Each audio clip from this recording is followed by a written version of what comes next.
Yun yung mga amigo, nandito tayo sa may Gateway Mall Tocubao. Nandito na tayo mismo sa lobby. Tutor ko kayo dito sa bagong extension building ng Gateway Mall dito sa may Cubao, mga amigo. So ngayon, medyo matagal na rin to, ilang buwan na rin itong bukas or nag-isang taon na nga siguro. Pero ngayon lang ako makapag-vlog dito. Check natin, tara. Pasyal ko kayo dito mga amigo, kaya samahan niyo ako.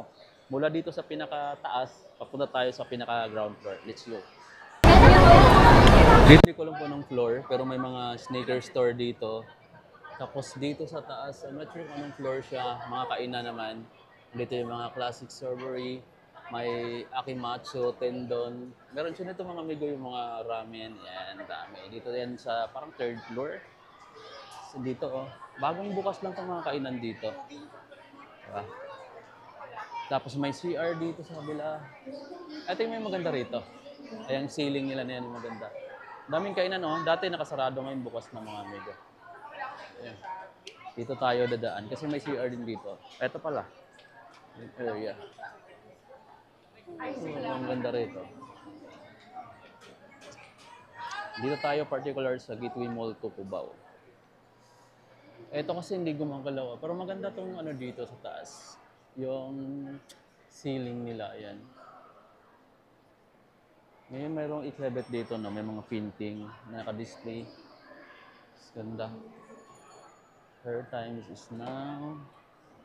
Ganda rito. May mga painting dito guys na naka-display ngayon sa parang ito yung activity area ng bagong extension building niya ng Gateway Mall.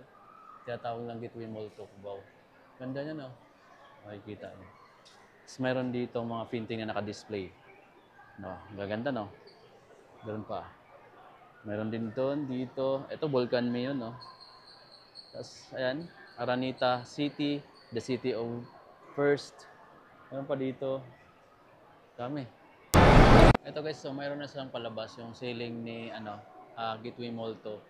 Ito yung isa sa mga kakaibang attraction dito. Tapos mayroon pa dito mga painting, iba-ibang design, iba-iba yung theme, title, ayan o. Saka yung mga ginamit na material, no. Tulad nito. Ayan, meron din naka-frame na, meron din naka-frame list tulad nito. Meron din dito guys oh. Ito naman parang mga algae or ayan.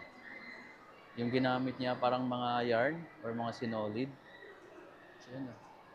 Dito. Ito meron din dito, tingnan to. Nakakaiba rin siya.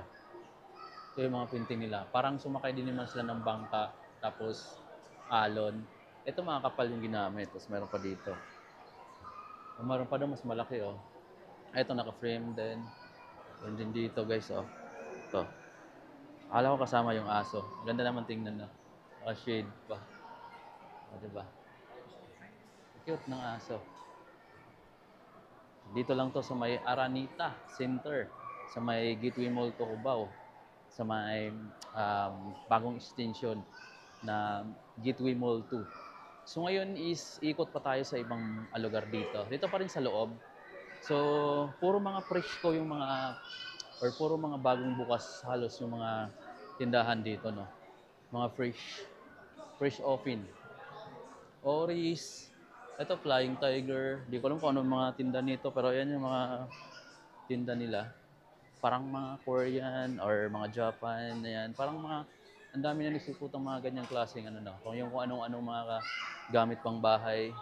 May Watson din dito. Meron din ditong Aqua Plus. Top 10. Top 10 oh, parang ayun, ang lawak pa ng mga area nila. Top 10. Ayan. Tapos ayan, Watson.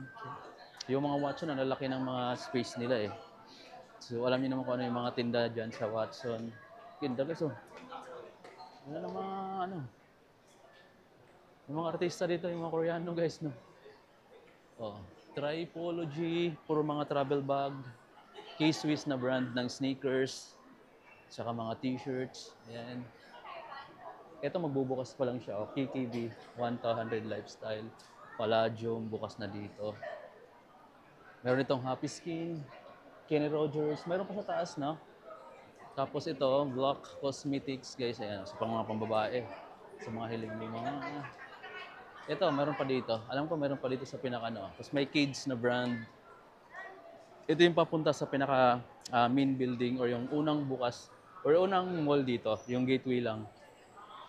So, ito, Sperry. So, yan. Papunta na tayo dito sa ano, sa pinaka main building. So, yan yung Gateway Mall to Cubao. Ito naman, baba, papunta siya ng Farmers Plaza. So, babalik tayo doon papuntang Farmers Plaza naman tong area na to. Then dito, puro kainan halos makikita mo mga amigo, no? Ayan na. At dito rin dumadaan yung mga tao. Papunta kasi yung area na to, kung papunta kang Tanay, Marikina. So, mayroon ditong shortcut papunta doon sa sakayan ng jeep. Tapos kung papunta naman dito, may shortcut din papuntang Farmers Plaza kung pupunta ka na ng EDSA para sumakay ng bus or MRT. So, yung mga kainan ditong Fanda, Mary Grace, sa kabilang side. Hindi na ako pupunta rito kasi galing na ako dyan. Doon ako galing kanina. Tapos dito tayo ikot. Ngayon papunta na tayo ng first or ground floor. Ito, maganda rin yung dito. Bagong bukas to guys na. Punta tayo ng ground floor. So, may mga kainan din dito. May manam, ganda, the Matsu Tokyo. Dami dito guys, no? Dito tayo. Ito yung isa sa mga di ko pa napakita. Itong area na to. So, maganda rin siya. May noodles. Meron sila ditong shake. Ayan, salad stuff. Timuan. Manam. Ito guys, maraming kumakain dito. Buffet yata yan. Timuan. Ganda ng design dito sa baba. Oh. Ito dati, dinadaanan ko to.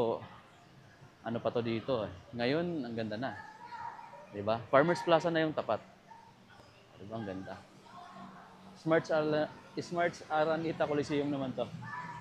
Itong dito. Meron ding entrance sa taas. Ang ganda na, may fountains pa. Diba? Ayan. Smart Araneta Coliseum na yan dyan, guys. Ito yung entrance sa baba. Tapos meron dito sa second floor. Ganda, no? Oh. Coliseum. Kasi wala na. Kung dito ka naman papasok, pwede rin naman, lalabas ka rin sa kabila. Oh. So ito lang, yung bago ritong bukas. Tapos yan yung mga kainan na yun din, yung dampa. Or yung, ang tawag, market na. Yung Cubao. Ito na yung wheat market ng Cubao mga amigo. Balik na tayo. So yun guys, no, pinasilip ko lang sa inyo yung bagong bukas dito na mall sa Cubao, yung Gateway Mall 2. Kung hindi pa kayo nakapanood sa ibang nagbablog dito. So ito guys, kunting update. So yun yung forma yun ngayon, o yun yung design ngayon dito. Pero mas maganda sana to nung Pasko, no. Sayang hindi ako nakapag-vlog dito. So yan, dito na lang muna.